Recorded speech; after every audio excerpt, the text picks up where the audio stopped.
The patience of the American population is wearing thin when it comes to school closures. But parents now have a powerful ally in their corner.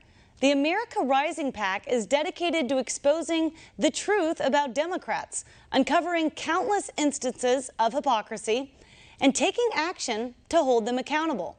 Joining me now is the executive director of Rising, Cassie Smedile. Cassie, wow, were you surprised about this collusion we're now learning about between the Biden administration and the teachers' unions?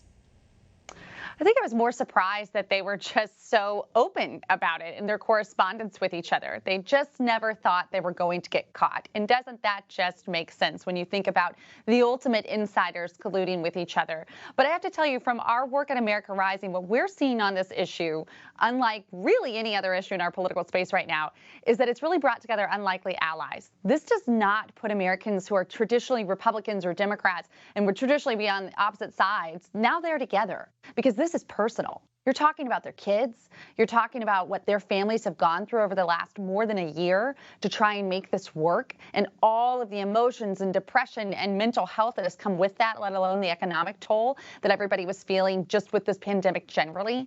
And to now find out that even though you as a parent and you as a child and a student did everything that was asked of you, the deck was always stacked against you because the teachers' unions always had the control.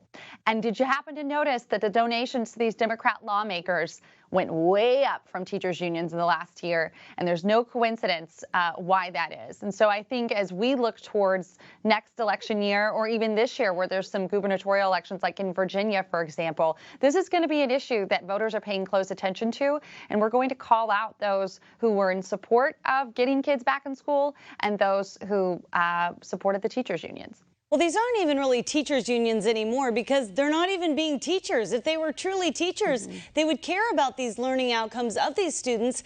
But we saw even in LA, that teachers' union saying, no, we're not going to go back in person until you pass a Green New Deal, you abolish the police, you abolish ICE, all of these things that have nothing to do with schools, and yet these are part of their guidelines on reopening.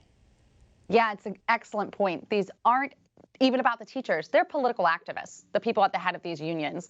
And today happens to be Teacher Appreciation Day. I think it's Teacher Appreciation Week. And my hat is off to so many teachers who also worked hard this year and showed up every day for their students. And my hat is off to the teachers who said, I'm ready to get back in the classroom. I know I will do better as a teacher and my students will do better if we're together. And then you have the teachers who have been saying, yeah, I'm happy to sit at home, collect a paycheck, watch all of these other people be necessary workers like the grocery store workers or certainly our frontline workers and our public safety workers. And then you've got these teachers who are happy to let their unions and the political activists do their bidding. So there's a big difference here, and I want to call out that difference, that there are good actors and bad actors. And the fact that the bad actors seem to be running the Democrat Party today is something that everybody should be taking note of. And by the way, one other poll that's gone way up is popularity for school choice, because parents are now saying this can't be my only option and my child deserves better. And that is abundantly true for those in underserved communities that Democrats purport to represent, who have been so underrepresented by the very people they elected and put their faith in. And that's what President Trump was trying to change by tying funding to the student, not the school. So we could actually see these students have the ability to choose what schools they go to not be stuck in their zip codes. But the teachers' unions and the Biden administration, they don't want choice, yet their kids get to go to private school. Their kids, in many cases, have been in-seat learning, even through COVID. Gavin Newsom, yes, we're talking about you. But this double standard is just not fair. So you see this really impacting the elections this year and next year, where people just don't have COVID fatigue, but actually Democrat fatigue.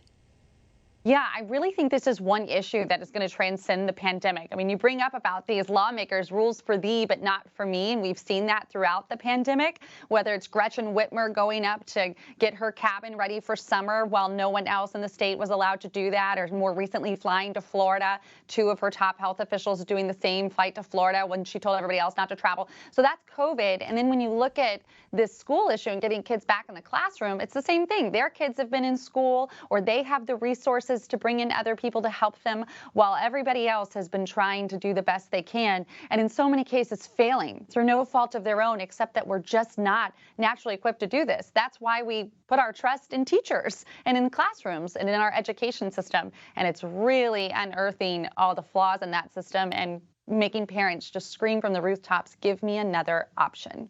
Well, Cassie, God bless you and the work that you're doing, because parents in a lot of ways feel like they haven't had a voice over this past year. Same with students that are just so frustrated not to be able to learn. And this is going to impact them really for years to come. So keep up the great work, and hopefully we'll get these schools open regardless of the teachers unions and the CDC, because it shouldn't be about politics. It should be about kids learning. Absolutely. Thank you for shining a light on the issue as well. Absolutely.